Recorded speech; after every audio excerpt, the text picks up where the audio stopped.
बार की बात है, एक बार एक शिक्षक परिवार के शिष्य के साथ कहीं जा रहे थे, तो उस शिष्य को कुछ मजाक संगती, क्योंकि रास्ते में किसी गरीब मजदूर के दृश्य दिखाई देते हैं। उसने शिक्षक से कहा, गुरुजी, अगर हम इन जूतों को छूते तो कितना मजा आएगा। अब से तो मजाक संगति रह रहा था, लेकिन गुरुजी ने कहा, क्या नहीं, गरीब इंसान के साथ इस तरह का भद्दा मजाक करना ठीक नहीं है। उसने कहा कि गुरुजी, मैं आपसे क्षमा चाहता हूँ। अब मुझे समझ आ गया है कि सच्ची खुशी किस चीज में है। जब हम किसी का मजाक उड़ाते हैं तो हमें कुछ पल का आनंद मिलता है, लेकिन इससे हमें बददुआ मिलती है।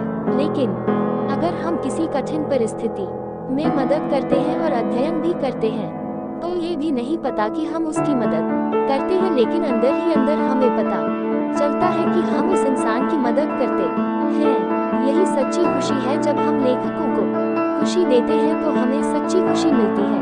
क्यों ना हम इन जूतों में कुछ सिक्के डालेंगे और देखेंगे कि यह गरीब मजदूर पर क्या प्रभाव डालता है। उन्होंने ऐसा ही किया। जैसे ही श्रमिक अपना काम करके वापस आते हैं और उसने एक पाँव अपने कपड़े में डाल लिया, फिर कुछ कठोर सा महसूस हुआ। उसने अंदर हाथ डाला तो कुछ सिक्के दिखाई दिए। उसने थोड़ा आश्चर्यचकित होकर चारों ओर देखा तो कोई भी दिखाई नहीं दिया।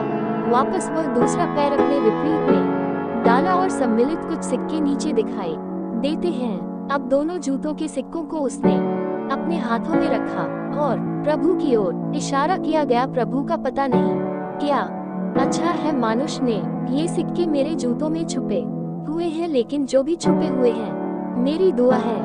तो इन दस्तावेजों से मैं अपने बच्चों और पत्नी के लिए कुछ खाना और साहिल लाजवाब गा और इतना बोलकर चला गया।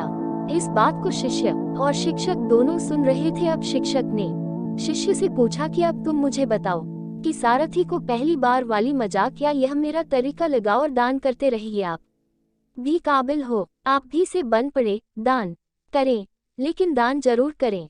इसका मतलब यह नहीं है कि आपको कंपल्सरी या अनिवार्य रूप से 3 रुपये दान ही करना चाहिए, क्योंकि हर किसी की जरूरत अलग अलग हो सकती है। अगर आप किसी को सिक्के का दान नहीं कर सकते तो कम से कम नी का दान तो कर ही सकते हैं। मुझे पूरी उम्मीद है कि ये दिल को छू लेने वाली कहानी है, आपको जरूर अच्छी लगेगी।